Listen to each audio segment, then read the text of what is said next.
strategy is one of those things that businesses, sadly, big or small, seem to want to skip that whole strategy step. That it's too hard, it's too messy, it's too expensive, and I say BS. I think strategy is the most fun part of the business.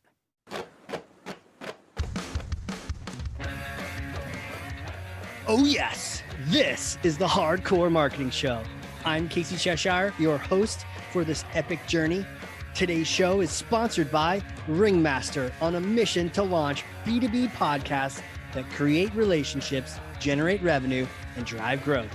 Ringmasterlive.com. Bam. Here we go. Okay, let's do this. We're in. We are jumping in. We're heading on an adventure, and I can't wait to introduce my guest today. She's a badass. Let's put it that way. Marketing leader, thought leader, author, speaker, fractional CMO, marketing consultant to the stars. Decades cracking the code of marketing and the magic behind it. And she is focusing on empowering small businesses to shine. Author of Business Marketing Strategy, your step-by-step guide to marketing success for your small business, and the Marketing Audit Guide and Business Marketing Strategy. There are books coming out all over the place. She's going to just be throwing them at us. I can't wait to learn from her. Member of CMOX, fractional CMO at SGTyson Marketing Essentials, Susan Tyson. Welcome to the show. Hey, thank you, Casey. My cape is in the cleaners right now. I'm sorry I don't have it to wear, but I do appreciate that lovely introduction. I'm here to learn from you. I'm going to pass you something. It's really heavy, but obviously you're the GOAT. So here we go. Okay. Susan, go ahead. Grab Thor's hammer. Okay. Take Thor's hammer. You got it. Okay, All right. I got it. All right. Smash for me some kind of marketing myth, bogus strategy, misconception. Set the record straight once and for all. Strategy is hard. Strategy is hard. Are you saying that it's not? It is not. It is not. I just came across a phrase the other day and I'm stealing it. I love it. Strategy is just structured thinking with purpose. Strategy is one of those things that businesses, sadly, big or small, seem to want to skip that whole strategy step. That it's too hard, it's too messy, it's too expensive, and I say BS. I think strategy is the most fun part of the business. If you don't have a strategy, if you don't know what's the Yogi Berra saying? If you don't know where you're going, how do you know when you're going to get there? Right. No. That's the Cheshire Cat. Is that the Cheshire Cat? Yeah. Okay. All right. Yogi must have stolen it. Yeah, he probably did. He probably did. Yeah. The Cheshire Cat is like, Alice is like, which way do I go? And he's like, where do you want to go? And she's like, I don't care. She's like, cool. It doesn't really matter which way then. That's it. So, okay. So it's structured thinking with purpose.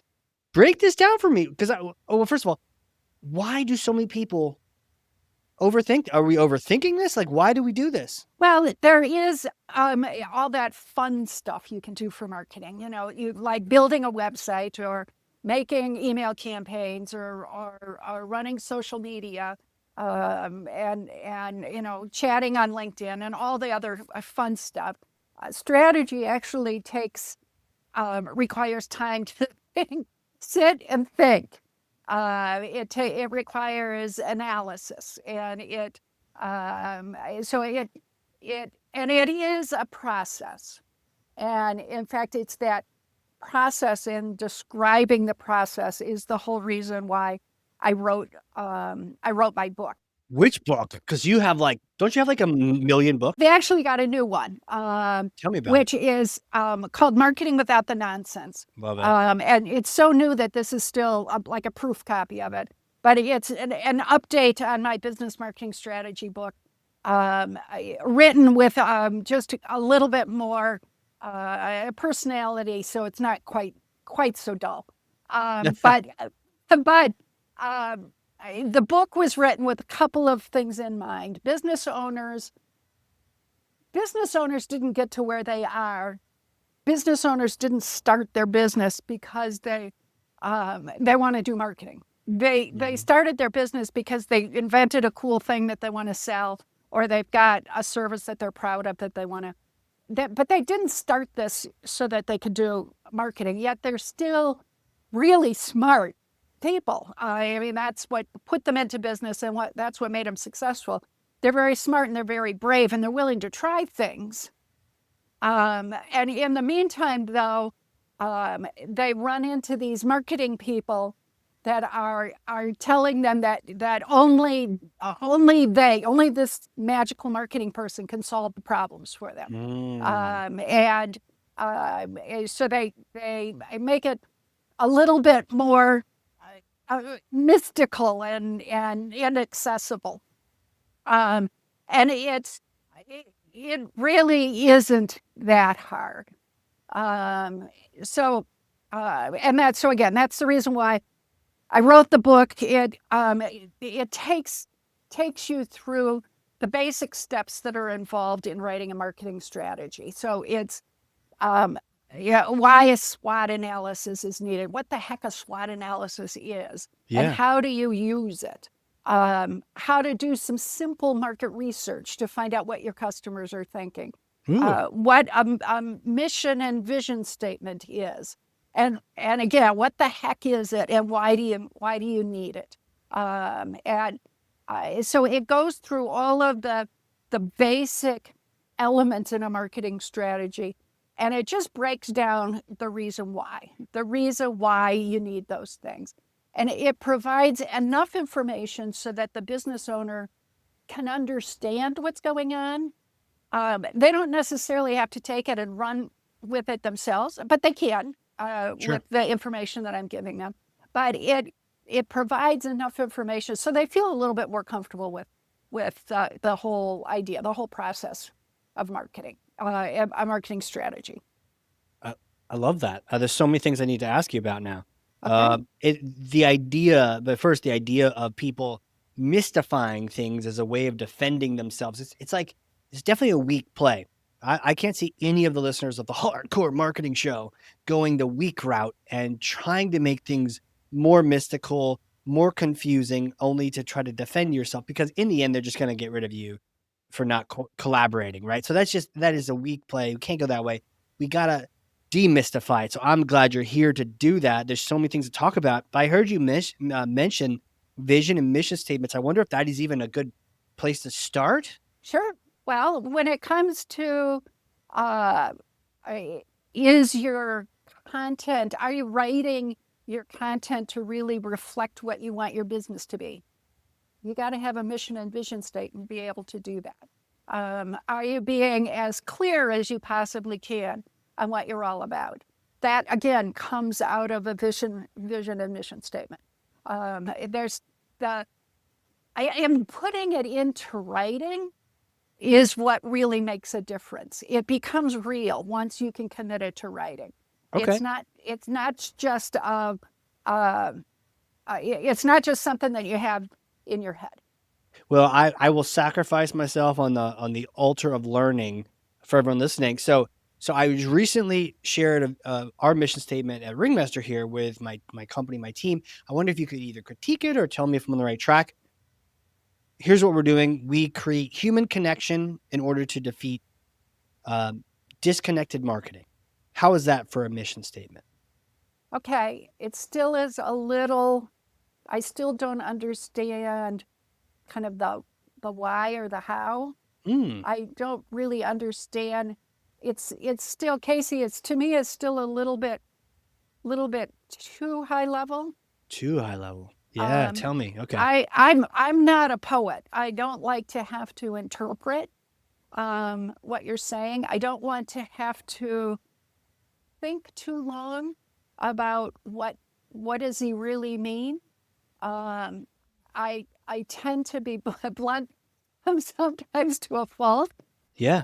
No, I love that. I tend to be. I try to be more direct and straightforward with what we're saying. So I'd be happy to spend some time with you and your team and to talk through what you really are all about and craft a mission and vision statement for you. So one of the things I got from that, thank you for that, is the idea of not needing to translate, those terms that people you've created. Yeah, you don't you don't want it to be up for interpretation. Right. You don't want because again, your mission statement is what goes to the person who's doing your website and the person who's doing your email and the person who's doing your social media, and they need to always, it's more than just the sign on the wall in the boardroom. It's something that needs to be a living entity, and it's something that they need to, with every asset that they produce for your company, it needs to bump up against that mission statement to make sure it's living up to the mission statement. And if John, who's doing the social media, has a different takeaway on the nuances of your mission statement, different than Mary, who's running the website, or Francis, who's doing the email, you've now got the potential for 3 different sets of messaging, all for one company. And with those 3 different sets of messaging for one company, think of it from the customer point of view, from your prospect's point of view. Mm-hmm. They'll be like, I don't know what you're talking about. I don't, they're saying different things. I'm not going to make a decision. Yeah. How could I be more clear? Any thoughts on that? I need so much more information on your business. Like, what kind of questions would you ask? I want to know more about what exactly, like, I have an understanding of what that you do these podcasts, but I need to understand more as to what your business is all about. Yeah. Like a B2B marketing podcast agency, creating podcasts and producing them. Well, what I will do, I'd be happy to share with you a link to my book. Yeah. That'll help a little bit.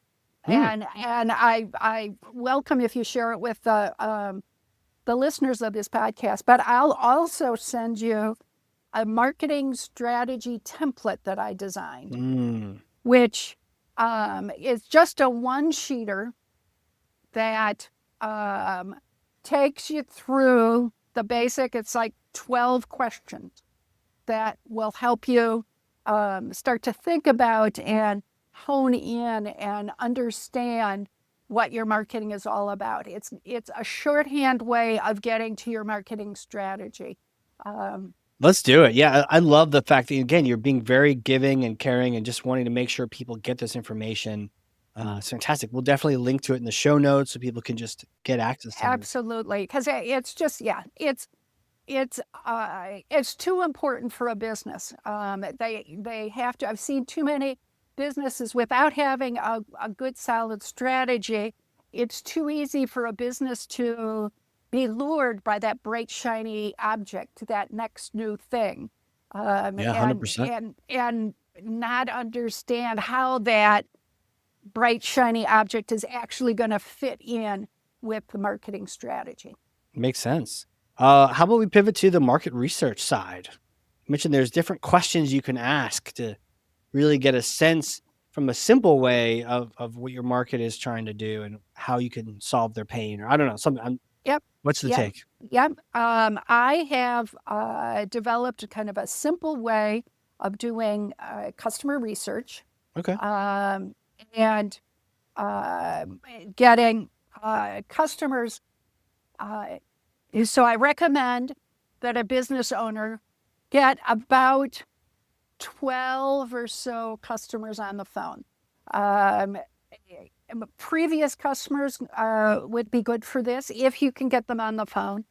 I'd recommend that you have a third party do the questions, because your customers may not, Casey, your customers may not feel comfortable telling you what they really think. Right. They'll make me sad. They'll see me cry. They don't want to see me cry. They don't want to hurt your feelings. There's enough war in the world. I don't need to make Casey cry too. Right. So, but you get on them. Now we've got so much great technology, so it's easy for you to just record the conversation. Strongly urge that you do that. But it's just a dozen questions or so. What first attracted you to our business?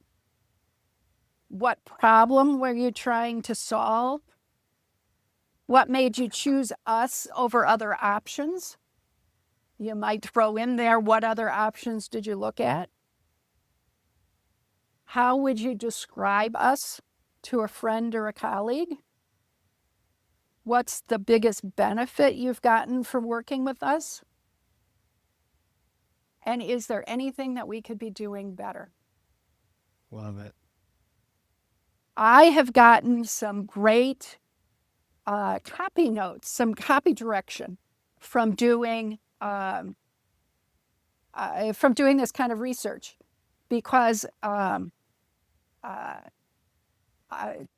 current customers can unknowingly come up with great positioning lines just in answering these kinds of questions. Yeah, I totally can see that. Yeah. Yep. Now, you do want to guarantee complete confidentiality with this. You want to, when you're assessing the results in this, you don't want to look at the results. You don't want to know what Bob said. You just want to know that you want to see, what all the respondents said. You want to keep it confidential who said what. It will just make the interviewee feel more comfortable if they know that they're not going to be quoted. The interviewer isn't going to go right back to you, Casey, and say, well, they said this. But and then from there you take that and you do an assessment and you find the commonalities, and you can go from there. So just a very, very simple way of doing some customer research, and you can get some powerful information from that. Very interesting, the idea of having someone else ask the questions. If you're not in the industry, does it matter? Like if you have a manufacturing company and I ask the questions, do I need to know things for follow-up?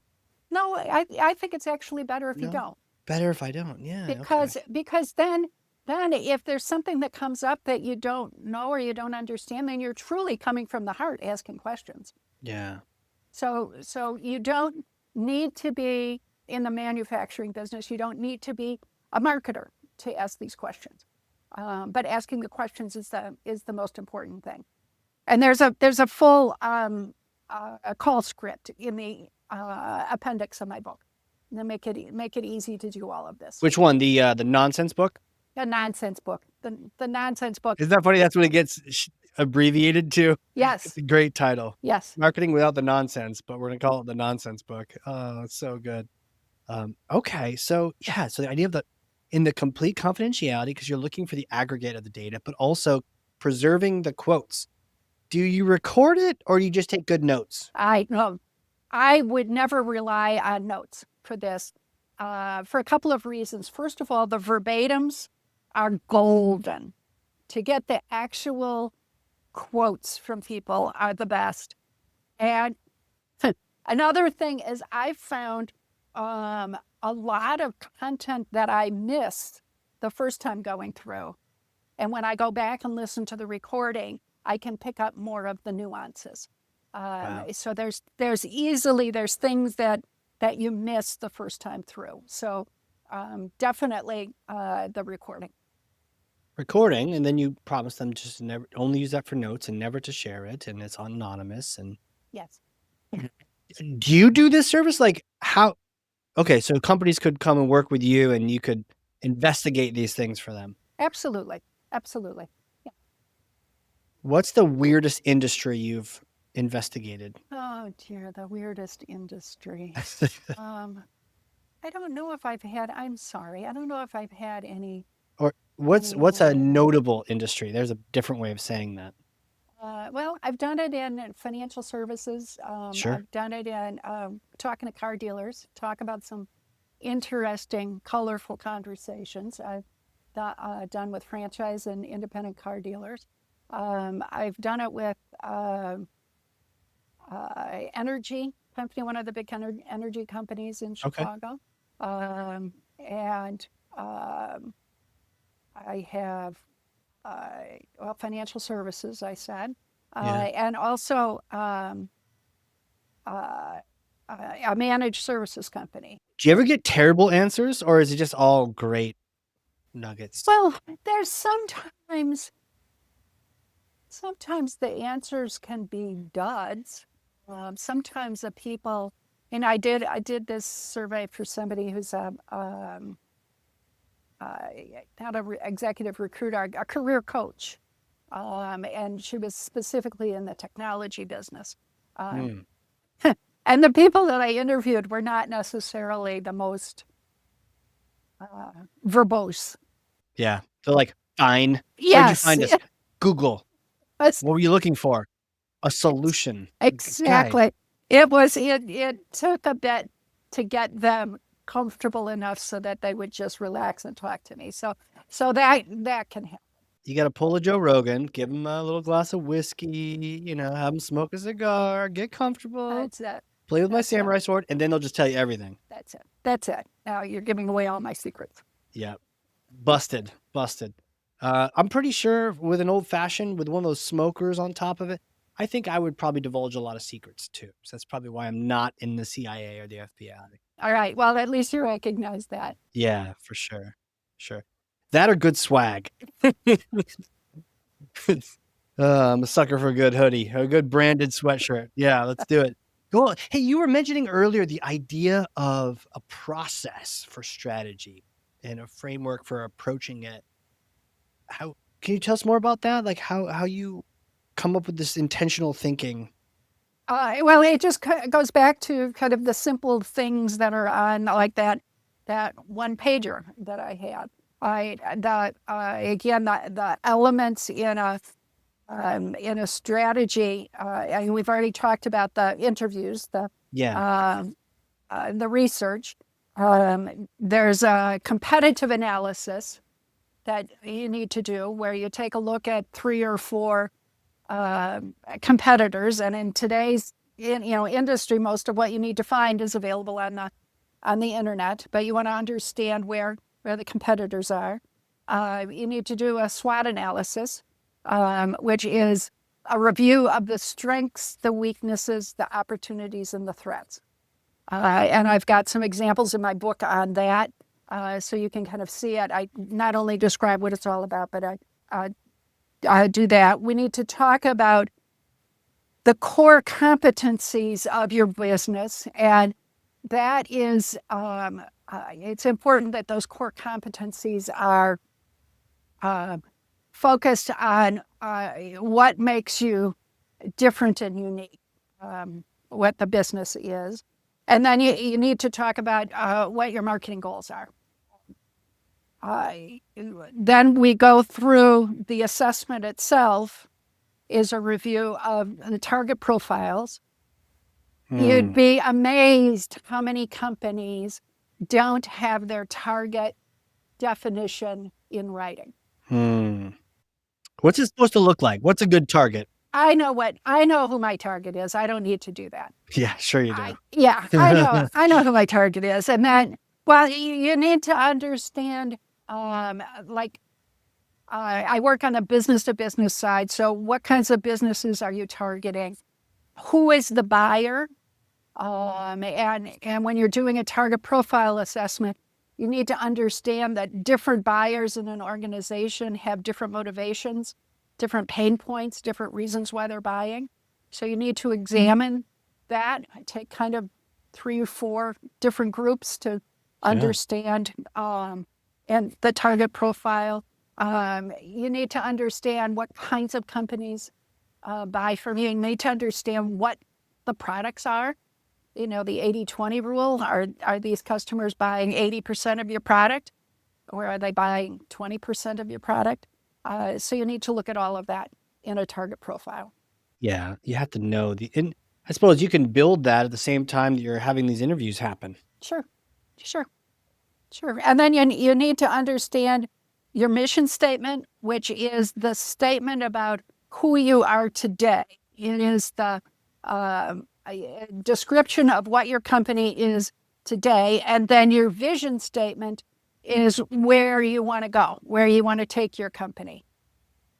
So that also provides good direction for everybody internally. Mission is where you're at now, and vision is where you want to Where go. you want to go. Mm-hmm. What's a good vision statement sound like? A good vision statement. To be the most trusted name in industrial filtration, ensuring every manufacturer has access to cleaner, more efficient water solutions that drive sustainability and profitability. Wow. What's their mission while we're at it? At the company, we provide precision engineered filtration solutions that improve efficiency, reduce downtime, and extend equipment lifespan, helping manufacturers operate smarter and more sustainably. Well, to your earlier point, there's no poetry in that. It's very clear who and what you're talking about and to and That's it. all That's that. it. Nice, That's nice. it. Right. And then there's a positioning statement is again just a simple 25, 30 word statement that defines how your business is different from competitors and why customers should choose you. So again, for this filtration company that we're talking about, for mid-size manufacturers struggling with outdated filtration, my company provides high-efficiency, long-lasting water filters designed to reduce downtime and maintenance costs, unlike traditional filters that clog easily and require frequent replacement. Wow. So it's actually, I've got in here, it's a formula for a company name. This company provides this unique benefit because of this proof why you deliver it better. Well, to your point, there's no poetry. It's very clear and it's long, but it includes. You mentioned the why they choose you. Yeah. Wow. So how long does it take? So like, do people you could just wave a magic wand and people listening could have all these things created? I wish. It takes a couple of weeks to pull together a strategy. It would start with um, at least an hour-long phone call with the business owner or decision maker, where we talk about what the company is all about, and the why and the description of the company from the business owner's POV, and what they want for the company, what their goals are for the company. We talk about where their sales are, and so that initial conversation gives me a good idea of what's going on. Then I would need to have access to their marketing team, if there is one, to be able to go in and do some of these other questions. We would probably do a brainstorming meeting midway through this, but it would take about 3 weeks or so total for us to pull this together. It doesn't take that long. Well, my next question really is like, who are you? How do you know all these things? Can you take me back in time? Little Susan days, did you know you're going to be writing books and teaching people how to better connect with their customers? Take me back. No. Well, I've been in marketing forever. As I've hinted a little bit ago, I've got a wildly diverse background with the kinds of companies that I've worked at, from Cars.com to ComEd to Carson Peary Scott and Similac Welcome Edition Club and U.S. Postal Service and Oldsmobile and a pretty wide range. I've also worked in on the corporate side and on the client side and also as a consultant. And the benefit that I bring is I've had such a wide, diverse experience that I have a lot of viewpoints that I can bring to the table. I've seen, marketing is marketing, but I've seen it from a wide range of disciplines, and so that's what I bring to the table. Man, crazy. All the different experiences all comes together to be able to just simplify and demystify things, right? It doesn't have to be so That's complicated. it. Get rid of the poetry. Get rid of the people saying trust me. Get rid of the jazz hands marketing that's out there.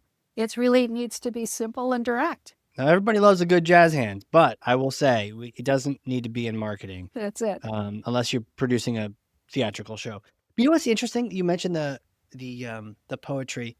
I found when we name podcasts for some of our, for our clients, we like create a new pod out of thin air. And one of the things we'll do is we'll name it. We'll help them name the thing. And everyone always starts with these really creative ideas. And I used to do that too. And I tell people I used to create the most really interesting creative idea. One was a podcast named Solo De Facto, which is for solo attorneys. And de facto in law means it's best practice, right? It's not officially law, but it's like a commonly held best practice. So solo de facto was like best practices for being a solo attorney. That's the most coolest name ever.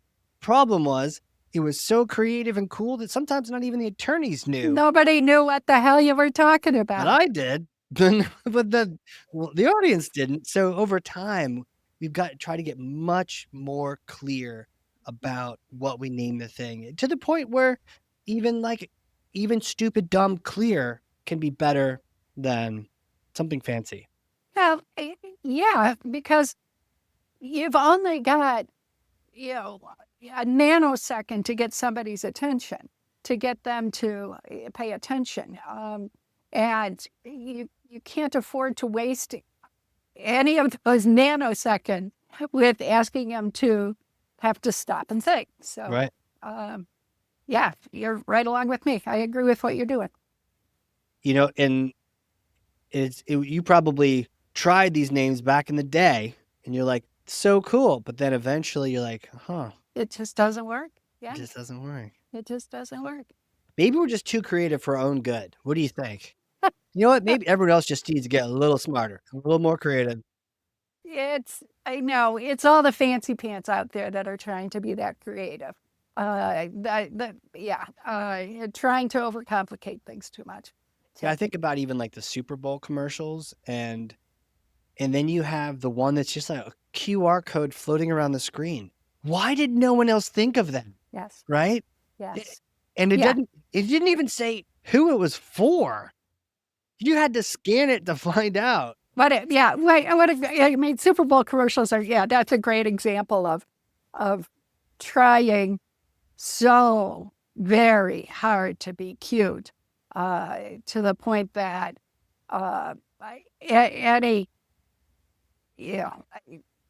any opportunity for real comprehension just kind of goes out the window.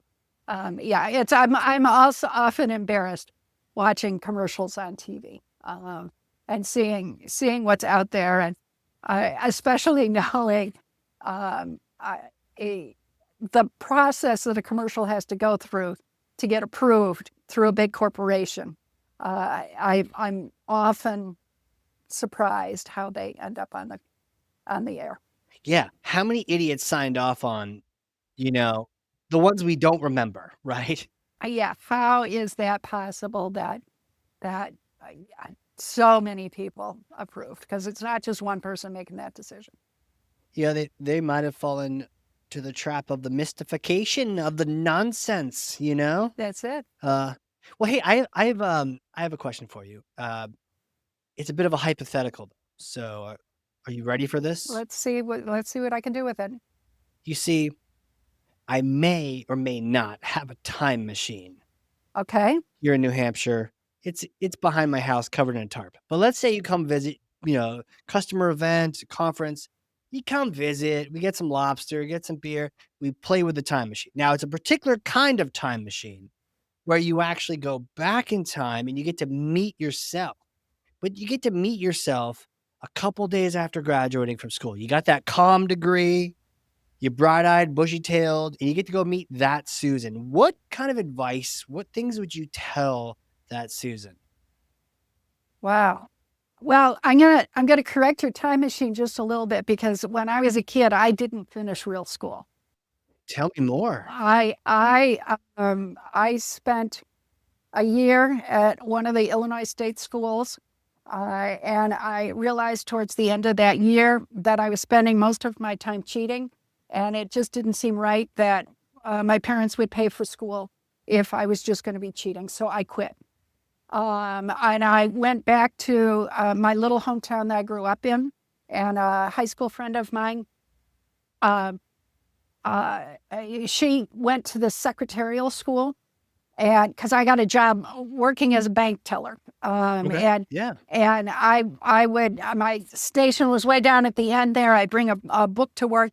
I'd sit way down in my chair and I'd read my book and hope people didn't come to my bank teller booth. And Karen and my friend Karen went to the secretarial school, and she was making twice as much as I did. And neither amount was much at all, but she was making twice as much. And I thought in my, 19-year-old wisdom, if Karen can do that, I can do that.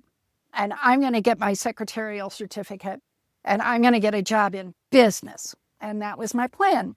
And again, the wisdom of a 19-year-old. I went to the secretarial school, taking the train from my little hometown, downtown Chicago. It was an hour and a half one way. I sat on the train with a guy in insurance, a guy in advertising, and a guy in banking. And the ad guy was the first one with a job. That's how I got into marketing. And um, um, and I bounced around to a number of different jobs.